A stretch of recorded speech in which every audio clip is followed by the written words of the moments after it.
இந்த மதுரையில ஒரு இந்து கடவுளின் பெயரால் நடைபெற்ற ஒரு மாநாடு நடந்தது. அதுல என்ன சொல்றாங்கன்னு சொன்னா, அரபு நாட்டிலிருந்து இறக்கப்பட்ட இந்த இஸ்லாமிய மார்க்கம் இப்பொழுது கொஞ்சம் கொஞ்சமாக நம்ம மார்க்கத்தை அளித்து வளர்ந்து கொண்டிருக்கிறதுன்னு சொல்லி, அவங்க இஸ்லாமிய மார்க்கம் இப்படி வளருத, நம்ம மதம் இப்படி வளராம போயிட்டு இருக்குது அப்படின்னு சொல்லி சொல்றாங்க. அது நிறைய பேர் பல விதமான கருத்துக்கள் சொல்றாங்க. அந்த கருத்துக்கு நம்ம போக வேண்டியதில்லை. ஆனா ஆக்சுவலி பாத்தீங்கன்னா இஸ்லாம் அரபு நாட்டில இருந்து வந்த மதம் மார்க்கம் அல்ல. சிலை வணக்கம் தான் அரபு நாட்டில இருந்து வந்தது. இந்து மதம்னு சொல்றாங்க, இதுதான் அரபு நாட்டில இருந்து வந்தது. வரலாறை நம்ம தெரிஞ்சு கொண்டா, முகமது நபி வந்தாரு, அரபு நாட்டுல வந்தாரு 1400 வருஷத்துக்கு முன்பதாக. அதிலிருந்து இஸ்லாம் வந்ததுன்னு சொல்றாங்க. இஸ்லாம் தீர்க்க தரிசிகளின் வருகையை கொண்டு வேறுபடுகிறது. 1400 ஆண்டு வரலாற்றுல இஸ்லாம் அரபு நாட்டுல இருந்து வந்தது. 2000 வருஷத்தினுடைய வரலாற்றை பார்த்தால் இஸ்லாம் பலஸ்தீனில் இருந்து வந்தது. ஏன்னா ஈசா அலை இஸ்லாம் அங்கதானே வராங்க. 2000 வருஷத்தினுடைய வரலாற்றை பார்த்தால் இஸ்லாம் ஆசிய கண்டத்தில் தோன்றியதுன்னு சொல்லலாம். 5000 ஆண்டுடைய வரலாற்றை எடுத்து பார்த்தால் இப்ராஹிம் அலை இஸ்லாம் ஷாம் தேசத்திலே பிறந்தார்கள், சிரியா, அங்கிருந்து வந்தது அப்படின்னு சொல்லலாம். மொத்தத்துல உலகத்தில் இருக்கக்கூடிய மெஜாரிட்டியான மதமே ஆசிய கண்டத்திலிருந்து தான் உருவாது. இஸ்லாம் எப்போ தோன்றியது, இஸ்லாம் எங்கே தோன்றியது, ஆதிபிதா ஆதம் அலை இஸ்லாம் எப்போ உலகத்தில் வந்தாங்களோ அன்னையிலிருந்து இஸ்லாம் இருக்கா இல்லையா? அப்படி பார்த்தா இஸ்லாம் தோன்றியது இலங்கையில், தமிழ்நாட்டில் அப்படின்னு சொல்லலாம். ஆனா இன்னைக்கு என்ன சொல்றாங்க, அரபு நாட்டிலிருந்து இறக்குமதி செய்யப்பட்ட இஸ்லாமிய மதம் என்பது இன்று இத்தனை கோடி மக்களை எட்டியிருக்கிறது. இன்னும் 2050 இஸ்லாமிய மார்க்கம் என்பது, பாப்புலேஷன் என்பது கிறிஸ்தவ மதத்தை விட அதிகமாக ஆகிவிடும் என்று எல்லாம் இன்னைக்கு பாப்புலேஷனுடைய கணக்குல இஸ்லாம் வளரக்கூடிய இந்த வளர்ச்சியை கண்டு இன்னைக்கு ஆய்வாளர்கள் சொல்லி காட்டுறாங்க. 2050 பாப்புலேஷன் கணக்கின்படி உலகத்துல, இந்தியாவிலே கூட இஸ்லாமியர்கள் தான் அதிகமாக வரக்கூடிய ஒரு சூழலை இருக்கிறது என்று சொன்னாங்க. அப்போ இஸ்லாமிய மதம் என்பது அரபு நாட்டுல இருந்து வரலங்க. இஸ்லாமிய மதம் தோன்றியது பிரிக்கலாம். 1400 வருஷத்துடைய வரலாறு பார்த்தா அரபு நாட்டுல இருந்து வந்தது. 2000 வருஷத்தினுடைய வரலாற்றை பார்த்தா பலஸ்தீன்ல இருந்து வந்தது. 5000 வருஷத்தினுடைய வரலாற்றை பார்த்தா இப்ராஹிம் அலை இஸ்லாம் பிறந்த ஷாம் தேசத்திலிருந்து வந்தது. 14000 வருஷத்துக்கு முன்னாடி ஆதிபிதா ஆதம் அலை இஸ்லாம் பார்த்தா இஸ்லாம் தோன்றியதே தமிழ்நாட்டுல தான். அப்போ தமிழகத்துல எந்த மதம் 14000 வருஷத்துக்கு முன்னாடி தோன்றியதோ அந்த இஸ்லாமிய மதம் இருக்கு. ஆனால் இந்த சிலை வணக்கம் செய்யக்கூடிய முஸ்லிக்கீன்கள் சொல்றாங்க. முஸ்லிம்கள் என்பது வேற, முஸ்லிக்கீன்கள் என்பது வேற. முஸ்லிம்கள் சொன்னா உருவமற்ற ஓர் இறைவனை வணங்கக்கூடியவர்கள் முஸ்லிம்கள். உருவமுள்ள பல தெய்வங்களை சிலைகளாக கொண்டு வணங்கக்கூடியவர்கள் பெயர்கள் முஸ்லிக்கீன்கள். அதனாலதான் பாட்டுல கூட என்ன சொல்றாரு, சிலை வணக்கம் செய்த அரபு நாட்டிலே அப்படின்னு சொல்றாங்க. அப்ப இந்து மதம், இந்து என்ற பெயர் வேண்டுமானால் சிந்து நதி கரை ஓரமாக வந்த சில வரலாறுகளை வைத்து இந்து மதம்னு சொன்னாலும், இந்து மதத்தினுடைய அசலான பெயர் அரபுல முஸ்லிக்கீன்கள் அப்படின்னு சொன்னா தெய்வத்தை, உருவ வழிபாட்டை செய்யக்கூடிய இந்து மக்கள் அப்படின்னு சொல்லலாம். இது எங்க இருந்து வந்தது? அரபு நாட்டில இருந்து வந்தது. மக்காவில தான் 365 கடவுள்களை வச்சிருந்தாங்க. ஜனவரி 1க்கு ஒரு கடவுள், ஜனவரி 2க்கு ஒரு கடவுள்னு சொல்லி டிசம்பர் 31 வரைக்கும் ஒவ்வொரு நாள் ஒவ்வொரு கடவுளை வணங்கக்கூடிய வரலாறு தான் இருந்தது. எனவே இஸ்லாம் அரபு நாட்டில இருந்து வரல. இஸ்லாம் இந்தியா தமிழகத்தில் இருந்து தான் வளர்ந்தது. அது ஒரு சப்ஜெக்ட். ஆனால் சிலை வணக்கம் என்பது அரபு நாட்டில இருந்து வந்திருக்கலாம். ஏன்னா அரபு நாட்டுல அந்த அளவுக்கு சிலைகளை வணங்கி இருக்கின்றார்கள். சோ இந்த வரலாறு தெரியாதவர்கள் எல்லாம் இப்படி பேசிட்டு இருப்பாங்க. கண்ணியத்திற்குரியவர்களே, இப்போ இன்னொரு விஷயத்தை நம்ம கவனிக்கிறோம். மக்காவில நபிகள் நாயகம் லா இலாஹ இல்லல்லாஹ், ஏக இறைவன் ஒருவன் அப்படின்னு சொல்லும் பொழுது யாரும் அதை ஏத்துக்கிறார். மாறாக பெருமானார் அவர்களுக்கும் அந்த ஏக இறைவன் ஒருவன் தான் அப்படின்னு ஏற்றுக்கொண்ட இஸ்லாமியர்களுக்கும் பலவிதமான துன்பங்கள், துயரங்களை கொடுத்தார்கள் மக்காவில 13 வருஷம். நம்ம யோசிச்சு கொண்டா, மக்காவில இருக்கிற வரைக்கும் இஸ்லாத்தை சொல்ல முடியல, ஏக இறைவன் ஒருவன் சொல்ல முடியல, கடுமையான சித்திரவதைக்கு ஆளாக்கப்பட்டார்கள். ஆனா மதீனாவுக்கு வந்தவொன்ன மதீனாவாசிகள் வரவேற்றார்கள். செப்டம்பர் 23 பெருமானார் அவர்கள் மதீனாவுக்குள்ள நுழையும் பொழுது ஒவ்வொரு நாளும் தீர்க்கதரிசி முகமது புறப்பட்டு விட்டார், மதீனாவுக்கு இன்னைக்கோ நாளைக்கோ இன்னும் 10 நாள்ல புறப்பட்டு வந்துருவார்னு சொல்லி ரசூல்லா செப்டம்பர் 12ஆம் தேதி புறப்படுறாங்க மக்காவில இருந்து. செப்டம்பர் 23, 24 மதீனாவுடைய எல்லைக்கு அடைகிறாங்க. 11 நாட்கள். இந்த 11 நாளும் மதீனாவாசிகள் மக்காவில இருந்து புறப்பட்ட செய்தியை பார்த்த உடனே மக்காவுடைய மதீனாவுடைய குன்று எல்லைகள்லாம் ரசூல்லா இன்னைக்கு வந்துருவாங்களா நாளைக்கு வந்துருவாங்களா எதிர்பார்த்தாங்க. அங்க இருந்த அந்த நபியை மதிக்கிற, சொன்ன அந்த கொள்கையை மதிக்கிற அடிச்சாங்க. ஆனா மதீனாவுல என்ன ஆச்சு? வரவேற்றார்கள். பெருமானார் அவர்கள் இப்படியாக செப்டம்பர் 23, 622 கிபி அன்னைக்கு, கிபி 622 அன்னைக்கு மக்கள் வழக்கம் போல காலையிலேயே சூரியன் அதிகாலையிலேயே சென்று இன்னைக்கு நபி வந்துருவாங்களா அப்படின்னு எதிர்பார்த்து கொண்டிருக்கும் பொழுது எல்லாம் வெயில் சுளீர்னு அடிக்க ஆரம்பிச்சிச்சு. எல்லாம் இன்னைக்கும் ஏமாற்றம் தான் புறப்பட்டாங்க. திடீர்னு ஒருத்தர் மட்டும் நின்றுட்டு இருக்கிறாரு. திடீர்னு பார்த்தா ஒரு யூத மதத்தை சார்ந்தவர், அங்கே பிரகாசமான ஒரு முகமுடைய ஒருவரும் ஒரு பெரியவரும் 2 பேர் 4 பேர் வருகிறார்கள். கண்டுகொண்டார் அந்த முகத்தினுடைய பிரகாசம். அந்த பதுருன் ஃபௌக நூரி, அந்த ஷம்சுன் அந்த பதுருன் அந்த நூருன் ஃபௌக நூரி. நபியே நாயகனே, அது சூரியனா, உங்கள் முகத்தினுடைய நீங்கள் சூரியனா? அது சந்திரனா இது சந்திரனா, பிரகாசம் எவ்வளவு அழகாக இருக்கக்கூடிய பிரகாசம் உடைய மனிதரை பார்த்த மாத்திரத்திலேயே அந்த யூதர் மதீனாவிலே ஒரு குரல் கொடுத்தார். நீங்கள் எல்லாம் 10-12 நாட்களாக எதிர்பார்த்த முகம்மது அதோ வந்துவிட்டார் பிரகாசமான முகத்தோடு என்று ஒரு குரல் கொடுத்தார். மதீனாவோடு இருக்கக்கூடிய மக்கள் எல்லாம் தஃபடித்து யா நபி சலாம் அலைக்கும், யா ரசூல் சலாம் அலைக்கும், யா ஹபீப் சலாம் அலைக்கும், தலால் பத்ரு அலைனா அப்படின்ற ஒரு கவிதையோடு பெருமானார் அவர்களை மதீனா வாசிகள் வரவேற்று தலையில் தூக்கி வைத்து கண்ணுக்குள் இமையாக பெருமானார் அவர்களை வரவேற்ற வரலாறு தான் ஹிஜ்ரத். அதை கூட பாட்டிலே படிப்பார். அன்சாரி தோழர்கள் யாவரும் அடைக்கலம் தந்த போதிலும், அன்சாரி தோழர்கள் மக்காவிலே வாழ முடியாத வாழ்வாதாரம் இல்லாத இஸ்லாத்தை ஏற்றுக்கொண்ட காரணத்தினால் துன்பங்கள் துயரங்கள் பெற்ற நபியை அன்சாரி தோழர்கள் அடைக்கலம் கொடுத்தார்கள் என்று பாட்டால் படித்தாலும், மக்காவிலே ஏக கொள்கையை ஏற்றுக்கொள்ளாத அந்த மக்கள் மதீனாவிலே வந்து கொள்கையை சொல்வதற்கு முன்பு நபிகள் நாயகத்தை வரவேற்றதற்குரிய காரணம் என்ன? வரலாற்றை நாம் ஆய்வு செய்ய வேண்டும். ஒரு சமூகம் வரலாற்றை மறந்துவிட்டால் வரலாற்றை படைக்க முடியாது என்று சொல்வார்கள். பொதுவாக யஸ்ரிப் மதீனா நபிகள் நாயகம் பிறப்பதற்கு முன்பே சிறப்பு வாய்ந்த பூமி. பெருமானார் அவர்கள் பிறப்பதற்கு 800 வருஷத்துக்கு முன்பதாகவே கௌமு துப்பா என்ற ஒரு ஆட்சியாளர் சென்ற வரலாறை எல்லாம் நாம் ஜும்மாவிலே பேசியிருக்கின்றோம். ரசூலுல்லாஹ் பிறக்கல, கௌமு துப்பான ஒரு ஆட்சியாளர் இருந்தாருங்க. அவர் எந்த நாட்டை சேர்ந்தவர் நான் பிறகு சொல்றேன். அவர் தான் 400-500 சோல்ஜர்களோடு மக்காவுக்கு அவர் ஊர் முழுக்க சுத்தி பார்க்கிறார். மக்காவுக்கு செல்கிறார், மதீனாவுக்கு செல்கிறார். அவருடைய ஹேபிட் என்னன்னு சொன்னா, ஒரு ஊரு அவருக்கு பிடிச்சிச்சுன்னு சொன்னா அந்த ஊரோடு சண்டையிட்டு அந்த ஊரை கேப்சர் பண்ணி அவர் ஆட்சி செய்ய வேண்டும் என்று இருக்கக்கூடிய ஒரு மன்னர். அவர் அந்த அளவுக்கு அவர் சக்தி கொண்ட மன்னர். அவரு மக்காவுக்கு சென்று வர வழியில் மதீனா யஸ்ரிபை அடைகிறார். அந்த யஸ்ரிப் என்ற அந்த மதீனாவுடைய அந்த அழகு அரபு பாலைவனத்திலேயே எழில் மிகுந்த ஊரை சார்ந்ததுதான் மதீனா. அந்த மதீனாவுடைய அழகை பார்த்து அந்த யஸ்ரிப் என்ற அந்த ஆட்சியாளர் மதீனாவுடைய மக்களுக்கு மத்தியில இந்த ஊரை நான் அடையலாம் என்று இருக்கின்றேன், இந்த ஊருக்கு நான் போர் பிரகடனம் செய்கின்றேன்னு சொல்றாரு. அந்த ஊருக்கு வந்து மதீனாவுடைய எல்லையில போர் பிரகடனத்தை அறிவிக்கிறாரு.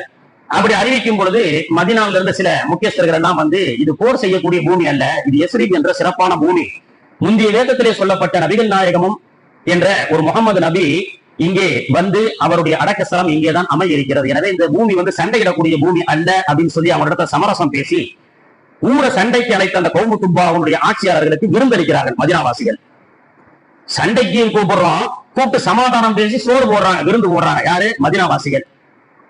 அப்ப அந்த கௌமு துப்பா ஆட்சியாளர் ஆச்சரியப்படுகிறார். ஒரு மனிதர் ஒரு ஊர்ல பிறந்ததற்கு பிறகு வேணால் அவருடைய புகழை பற்றி பேசலாம், அவர் கொண்டு வந்த கொள்கையை பரப்பி அந்த மக்களுக்கு மத்தியிலே நடக்கலாம். ஆனால் இன்னும் பிறக்க இல்லை, பிறக்க இருக்கின்ற ஒரு மனிதரை எதிர்பார்த்து அவருடைய கொள்கை கோட்பாடுகளை சண்டையிடக்கூடாது. அப்படி சண்டையிட்ட வடிவர்களுக்கு மத்தியில் சமரசம் பேசி அவர்களுக்கும் விருந்தோம்பல் வைக்கக்கூடிய ஒரு நல்ல பண்பு ஒரு மனிதர் பிறப்பதற்கு முன்பே இந்த பண்பை இந்த ஊர் கடைபிடிக்கிறது என்று சொன்னால் இது எப்படிப்பட்ட சிறப்பான ஊர் அப்படின்னு சொல்லி வந்த சோல்ஜர்கள் 400 பேருக்கும் அடிமை பெண்களை விலைக்கு வாங்கி திருமணம் முடித்து 400 வீடுகளை மதீனாவிலே கட்டி தானும் ஒரு வீடு கட்டி அவர் என்ன செய்கின்றார்கள்? அனைவரும் மதீனாவுடைய குடியுரிமை மக்களாக மாறிவிடுகின்றார்கள். எப்போ? ரசூலுல்லாஹி ஸல்லல்லாஹு அலைஹி வஸல்லம் பிறப்பதற்கு 800 வருஷத்துக்கு முன்பதாக நடைபெற்ற செய்தி. இப்படியாக அவர் தங்கியிருந்த வீட்டிலே அவருக்கு உடல்நிலை சரியில்லை. அவர் ஒரு கடிதத்தை எழுதி தங்க பெட்டியில் வைத்து கொடுத்தார். அதுதான் அபு அய்யூபுல் அன்சாரி ரலியல்லாஹுடைய வீடு. அங்குதான் பெருமானார் அவர்கள் ஒட்டகம் நின்றது, அங்கேதான் பெருமானார் அவர்கள் தங்கினார்கள். 800 ஆண்டுகளுக்கு முன்பதாக அவர் எழுதி கொடுத்தார் நபிகள் நாயகத்திற்கு ஒரு கடிதத்தை. இந்த வீட்டுக்கு தான் ரசூலுல்லாஹ் வருவாங்க, இங்கே வந்தால் இந்த கடிதத்தை கொடுங்கள் என்று சொல்லப்பட்டது. இதெல்லாம் ஒரு பெரிய வரலாறு. அப்போ மதீனாவாசிகள் நபிகள் நாயகத்திற்கு அடைக்கலம் கொடுத்தார்கள் என்று அல்ல, நபிகள் நாயகத்தினுடைய வருகையினுடைய பரக்கத்தை கொண்டு மதீனா 400 குடும்பத்திற்கு அடைக்கலம் கொடுத்தது. அந்த 400 குடும்பங்கள் அங்கே தங்கியிருந்த காரணத்தினால் தான், அவர்கள் நபிகள் நாயகத்தை எதிர்பார்த்து தங்கியிருந்த காரணத்தினால் தான் மக்காவில் இருக்கும் வரை நபிகள் நாயகத்திற்கு வரவேற்பு இல்லாத நபிகள் நாயகத்திற்கு லா இலாஹ இல்லல்லாஹ் என்ற ஏகத்துவ பிரச்சாரத்திற்கு மிகப்பெரிய கடுமையான எதிர்ப்பு இருந்த போதிலும் மதீனாவிலே 800 வருஷத்துக்கு முன்னாடி, சுமார் 2200 வருஷத்துக்கு முன்னாடி நபிகள் நாயகத்தை எதிர்பார்த்து 400 குடும்பங்களுக்கு வீடு கட்டி கொடுத்து இங்கே தான் இந்த பண்புடைய நபி வர இருக்கின்றார், அவர் இந்த வீட்டுக்கு தான் வருவார், அவர் என் வீட்டில் தான் தங்குவார்னு சொல்லி அபு அய்யூபுல் அன்சாரியுடைய 5 தலைமுறைகள் வாழ்வதற்கும் வீடை வாங்கி கொடுத்தது மட்டுமல்ல, அந்த 400 நபர்களுக்கு திருமணம் முடித்து வைத்து மதீனாவிலே சில சொத்துக்களை அக்ரிகல்ச்சருடைய லேண்டுகளை அவருக்கு கொடுத்து இங்கே நீங்கள் விவசாயம் செய்து கொண்டிருங்கள், நீங்கள் அல்லாஹ் நாடினால் உங்களுக்கு நபிகள் நாயகத்தை பார்க்கக்கூடிய பாக்கியம் கிடைக்கும் அல்லது உங்களுடைய சந்ததிகளுக்கு பாக்கியம் கிடைக்கும் சொன்னார். சரியா? இது ஒரு வரலாறு. அதனால்தான் மதீனாவிலே பெருமானார் அவர்கள் செல்லும் பொழுது மிகப்பெரிய வரவேற்பு இருந்தது. மதீனால மக்காவில அடிச்சாங்க, ஆனா மதீனாவில வரவேற்றாங்க. ஏன்? 800 வருஷத்துடைய பாரம்பரிய வரலாறு தெரியும். அவர்கள் நபிகள் நாயகத்தை எதிர்பார்த்து 3-4 தலைமுறைகளாக காத்துக்கிருந்தார்கள். இது மட்டும் வரலாறு அல்ல. அந்த 800 பேர் யாருன்னு சொன்னா, அந்த கௌமுத்துபா யாருன்னு சொன்னா, தப்சீரே அமீர் பீர் எழுதுறாங்க, அவர்கள் அனைவரும் இந்தியர்கள் அப்படின்னு சொல்லப்படுகிறது. அவர்கள் அனைவரும் இந்தியர்கள், குறிப்பில் தமிழகர்கள் என்று கூட சொல்லப்படுகிறது. தமிழ்நாடு அல்லது இந்தியாவில் இருந்துதான் நபிகள் நாயகத்தை 800 வருஷத்துக்கு முன்னாடி நபிகள் நாயகம் வாழக்கூடிய ஊரை பற்றியும் அந்த பண்பை பற்றியும் தெரிந்து அந்த ஊரிலேயே தங்கியிருந்து நபிகள் நாயகத்தை எதிர்பார்த்தார்கள். அப்போ சிலை வணக்கம் செய்த அரபு நாட்டிலே சிலை வணக்கம் செய்யக்கூடிய இந்து கடவுள்களால் உருவம் அமைக்கப்பட்ட பல கடவுள்களை கொண்டாட வரக்கூடிய இந்து மதம் என்பது அரபு நாட்டிலிருந்து வந்தது. ஆனால் மார்க்க தீர்க்கதரிசியான நபிகள் நாயகம் ஸல்லல்லாஹு அலைஹி வஸல்லம் அவர்களை வரவேற்று இந்த இஸ்லாம் வளர்வதற்கு காரணமாக இருந்தது தமிழகத்திலிருந்து சென்றது. இதுதான் வரலாறு. ஆனா நிறைய பேர் என்ன சொல்றாங்க, அரபு நாட்டிலிருந்து இறக்குமதி செய்யப்பட்ட மார்க்கம். எந்த மார்க்கமும் இறக்குமதி செய்யப்படுதுங்க. உலகத்தில் இருக்கக்கூடிய பெரும்பாலான மதம் என்று சொல்லக்கூடிய யூத மதம், இஸ்லாமிய மதம், புத்த மதம் எல்லாமே ஆசிய கண்டத்திலிருந்து தான். ஐரோப்பால எந்த மதமும் இருக்கிறதாக சரித்திரம் இல்லை. யூத மதம் என்பது ஒன்று உண்டு, அது குடும்ப மதம். யாக்கூப் அலைஹிஸ்ஸலாமுக்கு 12 பிள்ளைங்க. அந்த 12 பிள்ளைங்களுடைய வாரிசுகள் தான் யூதர்கள். யாராவது நான் யூத மதத்துல ஜாயின் பண்ணிக்கிறேன்னு சொல்லி நீங்க போனீங்கன்னா உங்களை யூத மதத்துக்கு கூப்பிடவும் மாட்டாங்க, அழைப்பு கொடுக்க மாட்டாங்க. வேற எந்த மதத்தை வேணாலும் போய் சேரலாம். இஸ்லாமிய மதத்துல சேரணும்னு சொன்னா கூட்டு வச்சு சுன்னத்து பண்ணி லா இலாஹ இல்லல்லாஹ் கலிமா சொல்லி கொடுத்துருவோம். மற்ற மதத்துல இந்து மதத்திற்கு சென்றால் அக்னி பகவானின் அடிப்படையில் அவர்கள் வேதங்களை சொல்லி மார்க்கத்தை வரவேற்பார்கள். ஆனால் யூத மதம் மட்டும் யாரையும் வரவேற்காது. ஒரு குடும்ப மதம். இப்ராஹிம் அலைஹிஸ்ஸலாம் 2 பிள்ளை. இப்ராஹிம் அலைஹிஸ்ஸலாமுடைய மகன் இஸ்மாயிலுடைய வழியில் வந்தவர்கள் இஸ்லாமியர்கள். இஸ்ஹாக் பைத்துல் முகத்தஸ்ல இருந்து வரப்பட்டவர்கள். இஸ்ஹாக் நபிகளுடைய பிள்ளைகள் 12 பேர். அந்த 12 பேர்களுடைய கோத்திரங்கள் தான் யூதர்கள். உலகத்துல யூதர்களுடைய மதத்திற்கு அழைப்பு கிடையாது. 10 கோடி கொடுத்து நான் யூத மதத்துல சேரணும்னு சொன்னாலும் யாரும் சேர்க்க மாட்டாங்க. ஆனால் பெரும்பாலான பெருங்கொண்ட மதம் என்று சொல்லக்கூடிய கிறிஸ்தவ மதம் ஜெருசலம் பெத்லஹேமிலே உருவாக்கப்பட்டது. ஈசா அலைஹிஸ்ஸலாம் அவர்களால். அமெரிக்கா, இன்னைக்கு அமெரிக்காவை கண்டுபிடித்தது கொலம்பஸ் என்று சொன்னாலும் கொலம்பஸை ஹீரோவாகவும் கிறிஸ்தவ மதத்தையும் யூதர்கள் கொஞ்சம் பேர் இருக்கிறதுனால அது இறக்குமதி மார்க்கம் யாரும் அமெரிக்கால சொல்றது இல்லை. அது என்ன, பலஸ்தீன்ல இருந்து வந்த இறக்குமதி மார்க்கம் அமெரிக்காவில எப்படி வளர்றதுன்னு சொல்லி யாரும் அமெரிக்கால கோஷம் எல்லாம் போடுறது இல்லை. ஆப்பிரிக்கா, ஐரோப்பா போன்ற நாடுகள்ல பெரும்பாலும் கிறிஸ்தவர்கள் இருக்கிறார்கள், இஸ்லாமியர்கள் இருக்கிறார்கள். அந்த மதம் எல்லாம் ஐரோப்பியாலே உருவாச்சு, பலஸ்தீன்ல உருவாச்சு. பலஸ்தீனுடைய பரக்கத்தை பத்தி நம்ம தெரிஞ்சுக்கிறோம். நிறைய பேரு மக்காவுக்கு போகணும்னு ஆசை இருக்கு, மதீனாவுக்கு போகணும்னு ஆசை இருக்கு. அதே நேரத்துல இன்றைய பைத்துல் முகத்தஸ் பள்ளிவாசல் இருக்கு பாத்தீங்களா, அங்க போகணும்னு ஆசைப்படும். ஏன் தெரியுமா? மக்காவுக்கும் மதீனாவுக்கும் இல்லாத ஒரு சிறப்பு பைத்துல் முகத்தஸ் இருக்குங்க. மக்காவுக்கு நீங்க உம்ராவுக்கு போறீங்க, ஹஜ்ஜி செய்யறாங்க, பாவங்கள் எல்லாம் மன்னிக்கப்படுது. சரியா? ஹஜ்ஜி செய்யணும், உம்ரா செய்யணும். மக்காவுக்கு சென்றால் பாவங்கள் மன்னிக்கப்படும். மதீனாவிலே சொர்க்கம் இருக்கிறது. பெருமானார் அவர்கள் கால்பட்ட இடம். அங்கே சென்றால் அல்லாஹ் தஆலா பரக்கத் வச்சிருக்கான். ஆனா பலஸ்தீன் பைத்துல் முகத்தஸ் பத்தி ஒரு சிறப்பை பத்தி அல்லாஹ் குர்ஆன்ல சொல்றான். வயதுக்குள் நதுகுலு ஹாதியில் கரியத ஃபகுலு மின்ஹா ஹைது ஷிஅதும். இந்த சிறப்பான பைத்துல் முகத்தஸுடைய பூமிக்கு நீங்கள் வருகை தந்தால் ஷித்தத்துன், நீங்கள் அந்த எல்லையிலேயே உங்களுடைய பாவங்களை மன்னிப்பு கேட்டுக் கொள்ளுங்கள். இந்த ஊருக்குள் நுழைந்தால் உங்களுடைய பாவங்கள் மன்னிக்கப்படும் என்றான் அல்லாஹ் தஆலா. குர்ஆனிலே சொல்லக்கூடிய வசனம். மக்காவுக்கு சென்றால் ஹஜ்ஜி செய்தால்தான் அன்று பிறந்த பாலகனை போன்று பாவங்கள் மன்னிக்கப்படும். மதீனாவுக்கு சென்றால் பெருமானாருடைய சிபாரிசு கியாமத் நாளில் கிடைக்கும், சொர்க்கம் உண்டு. ஆனால் ஒரு ஊருக்குள் நுழைந்த அந்த அத்தனை மனிதர்களுக்கும் ஈமான்தாரியாக இருந்தால் பாவ மன்னிப்பு கேட்டால் அந்த ஊருக்குள் சென்ற பரக்கத்தை கொண்டு அல்லாஹ் பாவத்தை மன்னிப்பான் என்ற ஒரு சிறப்பான பூமி என்பது குர்ஆன் சொல்லக்கூடிய பூமி பைத்துல் முகத்தஸ். அல்லாஹ் தஆலா அந்த பைத்துல் முகத்தஸுக்கும் சென்று தொழக்கூடிய பாக்கியத்தை, ஜியாரத் செய்யக்கூடிய பாக்கியத்தை அல்லாஹ் அனைவருக்கும் தருவானாக. கண்ணியத்திற்குரியவர்களே, இப்படியாக மார்க்கம் என்பது எந்த ஊரிலையும் வளரல. அப்ப அமெரிக்கால பலஸ்தீனில் இருந்து இறக்குமதி செய்த கிறிஸ்தவ மதத்தை ஏன் நீங்கள் தழுவுகிறீர்கள் என்று அமெரிக்கர்கள் யாரும் சொல்வதில்லை. ஏனால் அவர்கள் படித்தவர்கள், வரலாறு தெரிந்தவர்கள். ஆப்பிரிக்கா, ஆஸ்திரேலியா, இத்தாலி, யூரோப்பினுடைய கண்ட்ரிஸ், ஆப்பிரிக்கா கண்டத்துல யாரும் பலஸ்தீன் பெத்லஹேமில் இருந்து வந்த இறக்குமதி செய்யப்பட்ட மதத்தை ஏன் பின்பற்றுகிறீர்கள் யாரும் சொல்றதில்லை. ஆனா தமிழ்நாட்டுல மட்டும் ஒரு கூட்டம் சொல்லிட்டு இருக்குது. இந்து கடவுள்கள் என்ற பேர்ல மாநாடு வைத்துக் கொண்டு அரபு நாட்டிலிருந்து வந்த இறக்குமதி செய்யப்பட்ட கடவுளை இங்கே வணங்கிக் கொண்டிருக்கின்றார்கள். தாய் மதத்தை விட்டும் திரும்பிக் கொண்டிருக்கின்றார்கள். घर वापस इस्लाम लोग अपना रिलीजियस को छोड़ के हिंदू रिलीजियस को दाखिल हो गया तो सरकार 5 लाख घर वापस आपका अकाउंट में डालेगा அப்படின்னு சொல்றாங்க. நாங்க ஏன் இந்து மதத்துல இருந்து வரணும்? இந்த மாநாடு நடந்ததற்கு பிறகு ஒருத்தர் பேசுறாரு, திருச்செந்தூர் முருகனுடைய பெயரிலே மாநாடு நடக்கப்பட்டது. ஆனால் அந்த முருகன் குடியிருக்கக்கூடிய திருச்செந்தூரில் இருந்து கன்னியாகுமரி கேரளா வரை கிறிஸ்டியன்கள் மட்டும்தான் கடலோரத்தில் பெரும்பாலும் வாழ்கிறார்கள். இது என்னுடைய கருத்து அல்ல, ஒரு ஜெர்னலிஸ்ட் பேசுகிறார். இந்து கடவுளை வளர்க்க வேண்டும், எனவே அரபு நாட்டிலிருந்து இறக்குமதியான கடவுளை, அரபு நாட்டிலிருந்து இறக்குமதியானது இந்து கடவுள்கள் தான். நான் ஏற்கனவே சொன்ன வரலாற்றை ஏன் மக்கள் கூட்டம் கூட்டமாக கிறிஸ்தவ மதத்திற்கு இஸ்லாமிய மதத்துக்கு மாறுறாங்கன்னு சொன்னா, கோவில்களை எழுதி போட்டிருக்கீங்க, இன்னென்ன பறையர் இன்னென்ன ஜாதிகள் எல்லாம் கோவிலுடைய கருவறைக்கு வர அனுமதி இல்லை என்று போட்டுவிட்டீர்கள். மதத்தின் அடிப்படையால் என்னுடைய கோவிலுக்கு கூட நான் செல்ல முடியாட்டா, அந்த மதம் எனக்கு தேவைன்னு சொல்லி கிறிஸ்டின் ஆயிடுறான், முஸ்லீம் ஆயிடுறான். அதையும் தாண்டி அதனால அந்த கடவுள் வசிக்கக்கூடிய பெயர் அந்த இந்து கடவுளுடைய ஊரை தாண்டிய மக்கள் பெரும்பாலும் கிறிஸ்தவர்களாக வாழ்கிறார்கள் என்று அவர்களே பேசுகிறார்கள். மதம் என்பது இறக்குமதி செய்யப்பட்டு மாநாடு நடத்தப்பட்டு பரப்பக்கூடியது அல்ல. மக்கள் தானாக உணர்ந்து நல்ல வழியை தேர்ந்தெடுப்பது மார்க்கம். அதையும் தாண்டி இஸ்லாமிய மார்க்கம் வளர்ந்ததற்குண்டான காரணம் தியாக வரலாறு. தியாகம் எந்த அளவுக்கு நம்முடைய முன்னோர்கள் தியாகம் செய்திருக்கிறார்கள். முஹர்ரமுடைய மாதம் 10 எல்லா நபிமார்களுடைய சோதனையிலும் சாதனையராக்கப்பட்ட நாள் முஹர்ரமுடைய 10. அது மட்டுமல்லாமல் இன்னைக்கு முஹர்ரம் 10 கர்பலா என்ற வரலாறை படித்து பார்த்த எவ்வளவோ முன்னோர்கள், இந்திரா காந்தி உட்பட கர்பலாவுடைய வரலாறை பார்த்து கண்ணீர் வடித்து the Hussein is not only a hero of Muslim சொல்கிறார். நான் பேசவில்லை, இந்திரா காந்தி பேசுகிறார். the Hussein is not only a hero of Muslim. Hussain முஸ்லிம்களுக்கு மட்டும் கதாநாயகன் அல்ல.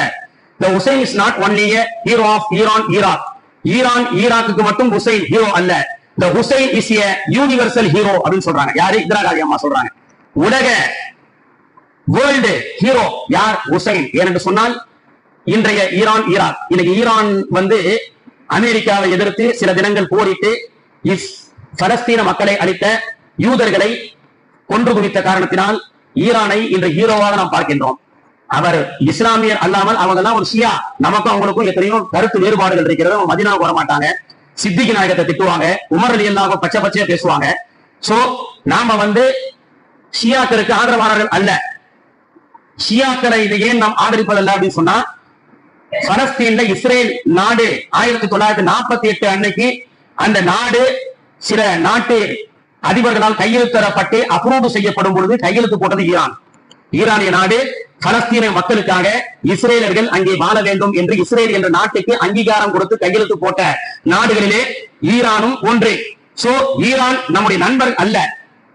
நம்முடைய பலஸ்தீன மக்களை அளித்த அந்த மக்களுடைய எதிரிகளை சில பேரை கொன்று குவித்த காரணத்தினால் சில காலம் ஈரானுடைய அந்த அலி மகானியை நாம் எடுத்து தலையில் எடுத்து கொண்டாடுறோம். அது மட்டுமல்ல, ஈராக்குடைய மக்கள் எப்படிப்பட்டவர்கள் சொன்னா, அல் கூஃபி லா யூஃபி. ஈராக்காரனை நம்பி எதுல இறங்காத, அவன் உன்னை கை விரிச்சுட்டு தனியா விட்டுட்டு போயிடுவான் அப்படின்னு ஹுசைன் ரலியல்லாஹுடைய கர்பலா நமக்கு சொல்லிக் கொடுப்பது மட்டுமல்ல, இன்னைக்கு இந்திய தேசத்துடைய வக்ஃப் போர்டு சட்டம் இருக்குல்ல, எதிராக இன்ற ஒன்றிய அரசு சட்டம் கொண்டு வந்ததுல சுன்னத்துல் ஜமாத் எல்லாம் எடுத்தாங்க. ஆனா ஷியாக்கள் சில பிரிவுகள் ஆதரிச்சு மோடியோட போய் போட்டோ எடுத்தாங்க. அப்போ ஷியாக்கள் எல்லா நேரங்களிலும் நம்மோடு கை போட்டு நண்பர்களாக இருக்க மாட்டார்கள், நமக்கு எதிரணியில் தான் இருப்பார்கள் என்பது நாம தெரியணும். அதே மாதிரிதான் ஹுசைன் ரலியல்லாஹு அன்ஹு அவர்களுக்கு 60,000 கடிதம் மதீனாவுக்கு போது யசீத் அங்கே சிரியாவிலிருந்து ஆட்சி செய்கிறார். இங்க இருக்கக்கூடிய இப்னு ஜியாத் என்பவருடைய கொடுங்கோல் ஆட்சி ஈராக் கூஃபா என்று சொல்வார்கள். 60,000 கடிதம் வருது, எங்களுக்கு ஹுசைன் எப்படியாவது நீங்க எங்களை காப்பாத்துங்க, உங்களுக்கு நாங்க பையச் செஞ்சு தரோம், நீங்க வந்தீங்கன்னா சுமார் 50,000 பேர் உங்களுக்கு முன்னாடி நிற்போம், இந்த ஆட்சியை கரைத்து விட்டு ஈராக்குடைய கூஃபாவுடைய ஆட்சியை மாற்றி அமையுங்கள் என்று கடிதம் வருகிறது.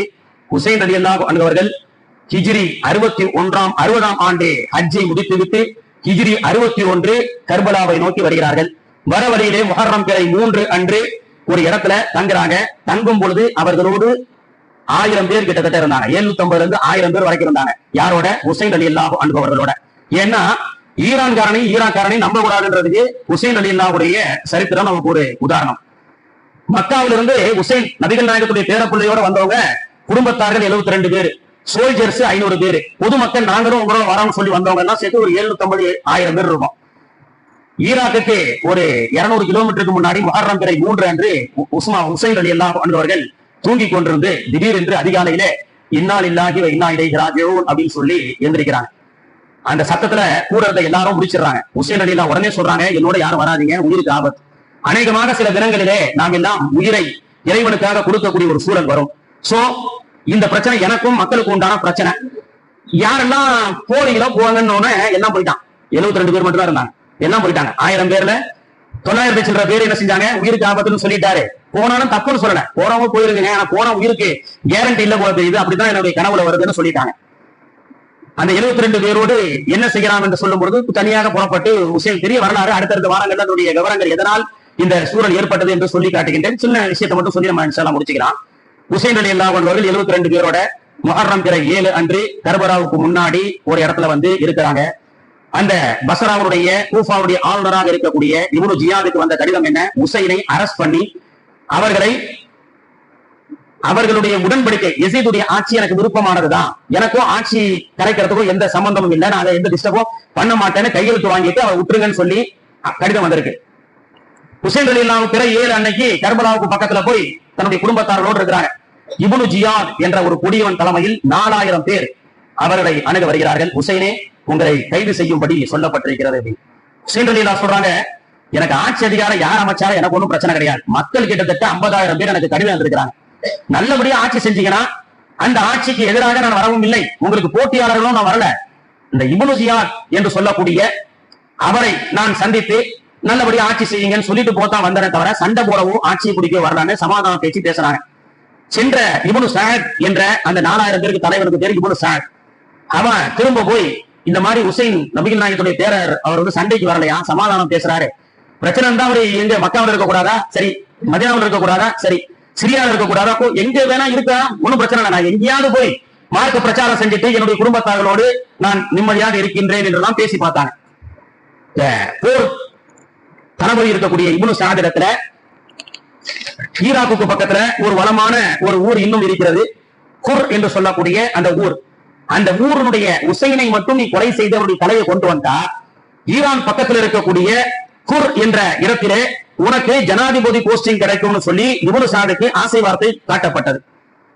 ஆசை வார்த்தையை நம்பி பெருமானாருடைய ரை என்ற பகுதி, ரை என்ற ஈராக்கு பக்கத்தில் இருக்கக்கூடிய ஒரு சிரிப்பான பகுதி இன்னைக்கு இருக்கு. இந்த 4000 படையில தலைமை தாங்கிய இப்னு சஅத் ஆரம்பத்துல யோசிச்சாரு, நபிகள் நாயகத்துடைய பேர பிள்ளையை நம்ம எப்படி கொலை செய்யறது. ஆனா அவருக்கு பேரம், உசைன் அவருடைய தலைக்கு பேரம் செய்யப்பட்டது என்ன, ரை என்ற ஒரு பகுதியுடைய ஆளுநராக உன்னை நியமிச்சிருவேன் அப்படின்னு சொல்லி சொன்ன உடனே பிறை 10 அன்னைக்கு உசைன் இடத்துல சொல்கின்ற 9 அன்னைக்கு சொல்கின்றார்கள், உசைனே இனி வந்து எந்த சமர பேச்சுக்கும் இடமில்லை, நீங்கள் கைது செய்யப்பட்டு கைதியை போன்று நாங்கள் கூஃபாவுடைய தலைநகரத்துக்கு கொண்டு செல்வோம்.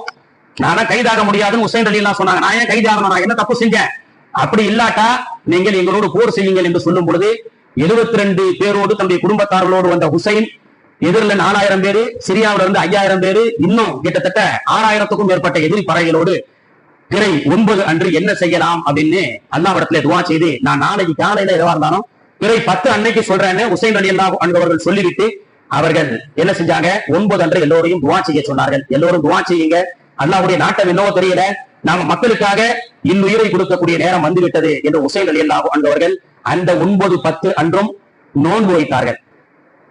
முஹர்ரமுடைய 9, 10 பெருமானார் ஸல்லல்லாஹு அலைஹி வஸல்லம் அவர்களுடைய சொல்லிக் கொடுத்த ஒரு சுன்னத். முஹர்ரம் 9, 10 நோன்பு வைக்க வேண்டும். தஜ்லான் நதி ஓடிக்கொண்டிருக்கின்றது, ஆனால் அங்கே தண்ணீர் குடிப்பதை தடை செய்யப்பட்டார்கள். தண்ணீர் இல்லாமல், உண்ண உணவு இல்லாமல் உசைன் அவர்களும் அவருடைய குடும்பத்தார்களும் சுமார் 2 நாட்கள் அந்த கர்பலா என்ற இடத்திலே தியாகம் செய்தார்கள். 10 அன்று ஃபஜ்ருடைய தொழுகையை ஜமாத்தோடு தொழுதுவிட்டு நோன்பு வைத்த உசைன் ரலியல்லாஹு அன்ஹு அவர்களுடைய எதிர்த்தரப்பிலிருந்து அம்புகள் வர ஆரம்பித்தது. ஜுபைர் இப்னு கய்யூம் என்பவர் முதலிலே கொல்லப்படுகிறார். அப்துல்லா இப்னு கலபி என்பவர் கொல்லப்படுகிறார். இப்படியாக ஒவ்வொருவராக கொல்லப்பட்டு கடைசியில் உசைன் ரலியல்லாஹு அன்ஹு அவருடைய மகனார் 18, 20 வயதுடைய வாலிபர் அலி அக்பர் அவர்களை கொலை செய்யும் போது எதிரிகள் சொன்னார்கள், உசைனே இன்றோடு நீ சந்ததியற்றவராக ஆகப்படுகிறீர் என்று உசைன் ரலியல்லாஹுடைய மகனையும் கொலை செய்கிறார்கள். உசைன் ரலியல்லாஹுடைய மகனை, தன்னுடைய மகனை உடல் முழுக்க ரணத்தோடு உசைன் ரலியல்லாஹு அன்ஹு அவர்கள் தன்னுடைய மகனை எடுத்து அந்த ஜனாசாவை கொண்டு சென்று அந்த ஊடாரத்தில் வைக்கும் பொழுது ஒரு தாய், ஒரு பெண்மணியுடைய சத்தம் கேட்கிறது கர்பலாவுடைய களத்திலே. அந்த சத்தம் ஒரு பெண்ணுடைய அலறல் சத்தம். 10 மாதம் கர்ப்பிணியாக இருந்த பெண்ணுடைய வயிற்றிலிருந்து ஒரு குழந்தை பிறக்கிறது கர்பலாவுடைய அந்த இடத்திலே. உசைன் ரலியல்லாஹு அன்ஹு அவர்கள் அந்த குழந்தையை, தன்னுடைய பேர பிள்ளையை கொண்டு வந்து வலது காதிலே பாங்கும் இடது காதிலே இகாமத்தும் சொல்லி அப்துல்லா என்று பி பரக்கத்தி அல் முசம்மா அப்துல்லா அப்படின்னு சொல்லி அந்த கர்பலாவிலே பிறந்த தன்னுடைய பேர குழந்தைக்கு பேர் வைக்கிறார்கள். வாங்க சொல்லி அப்துல்லா என்று பெயர் வைத்த மாத்திரத்திலேயே உசைனை நோக்கிய வந்த அந்த அம்பு அந்த குழந்தையுடைய உள்ளத்தை பிச்சு அந்த குழந்தையும் அந்த நேரத்திலே ஷஹீதாக்கப்பட்டது. பிறந்த குழந்தையை உயிரோடு கூடாரத்திலிருந்து கொண்டு வந்த அந்த பேர பிள்ளையை மையத்தாக ஹுசைன் ரலியல்லாஹு அன்ஹு அவர்கள் அந்த சகோதரருடைய கையிலே கொடுக்கும் பொழுது அந்த பெண்மணி இறந்த 10 மாசம் சுமந்த அந்த கர்பலாவிலே பிறந்த அந்த குழந்தை ஜனாசாவாக உடல் கிழிக்கப்பட்டு வந்த அந்த ஜனாசாவை பார்த்து ஆனந்த அந்த கண்ணீர் விட்டு அழுது என்னுடைய குழந்தையினுடைய உயிர் கூட பெருமானாருடைய பேரப்பிள்ளை ஹுசைனுடைய உயிரை காத்து அது ஷஹீதாக்கப்பட்டது என்ற பெருமையாக நான் நினைக்கின்றேன் என்று அந்த பெத்த தாய் நினைத்தார்கள்.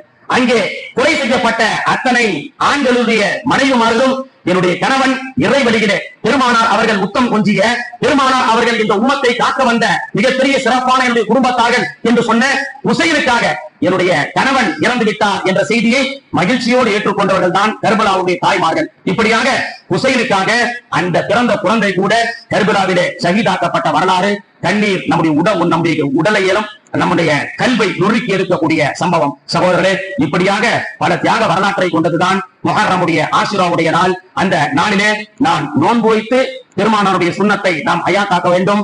ஒரு நோன்பு அல்ல, 10 ஒட்டிய 9, 10 நாளை மறுநாள் திரையின் அடிப்படையில் நோன்பு வைப்பது நமக்கு சுன்னத்து. முஹர்ரமுடைய மாதத்திலே விசாலமாக தாராளமாக பொருளால் நீங்கள் செலவு செய்யுங்கள். இந்த ஆண்டு முழுக்க நீங்கள் பரக்கத்தாக இருக்க வேண்டும் என்று சொன்னான். ஆண்டு முழுக்க அல்லாஹ் எனக்கு பரக்கத்தான் வருமானத்தை கொடுக்கணும், இந்த வருஷம் முழுக்க நான் ஹாஸ்பிட்டலுக்கு நோய்க்காக செலவு செய்யக்கூடாது, மன உளைச்சல் இல்லாம பரக்கத்தா இருக்கணும்னு சொன்னா ரசூலுல்லாஹ் சொன்னாங்க, ஆஷுரா முஹர்ரம் 10 அன்று குடும்பத்தார்களுக்கு, அண்ணன் தம்பிகளுக்கு, உடன் பிறந்தவர்களுக்கு நீங்கள் தாராளமாக செலவு செய்யுங்கள், வருடம் முழுக்க அல்லாஹ் பரக்கத்தாக ஆக்கி வைப்பான் என்று சொல்லப்பட்டது. அப்படிப்பட்ட தர்மத்தை நாம் செய்வோம். தர்மம் காலத்தால் மாற்றப்படுங்க. உடன் பிறந்த சகோதரி பிள்ளைகளுக்கு காலேஜ் ஃபீஸ் கட்ட பணம் இல்ல, ஸ்கூலுக்கு சேர்க்க பணம் இல்ல, இப்படியாவது கஷ்டப்பட்ட எத்தனையோ பிள்ளைகள் இன்னைக்கு பள்ளிக்கூடம் காலேஜுக்காக தொகைகளை கட்டக்கூடிய ஒரு சூழலா இருக்கிறாங்களா இல்லையா? இந்த நேரத்துல இந்த முஹர்ரம் 10 அன்றைக்கு நீங்க அந்த தர்மத்தை செஞ்சு பாருங்க, வருடம் முழுக்க அல்லாஹ் உங்களுடைய நல்ல வைப்பான். இது நான் சொல்லல, ஸல்லல்லாஹு அலைஹி வஸல்லம் அவர்கள் நமக்கு சொல்லிக் கொடுத்த சுன்னத்து. சகோதரரே, அத்தகைய சுன்னத்தை நாம் பின்பற்றி வாழ வேண்டும். நம்மால், உடலால், பொருளால் எந்த அளவுக்கு இந்த மார்க்கத்திற்கு தியாகம் செய்ய வேண்டுமோ அந்த அளவுக்கு தியாகம் செய்ய வேண்டும். இன்ஷா அல்லாஹ் கர்பலாவுடைய வரலாறு ஏன், எதற்கு, எப்படி சூழ்ச்சி நடந்தது என்ற வரலாறை இன்ஷா அல்லாஹ் அடுத்த வாரம் ஜும்மாவிலே நாம் விளக்கமாக பார்ப்போம். அல்லாஹ் தஆலா கபூல் செய்து கொள்வானாக. இன்ஷா அல்லாஹ் சுன்னத் தொழாதவங்க தொழுகிறவங்க ஒரு சின்ன அறிவிப்பு செய்யறாங்க. ஆகிய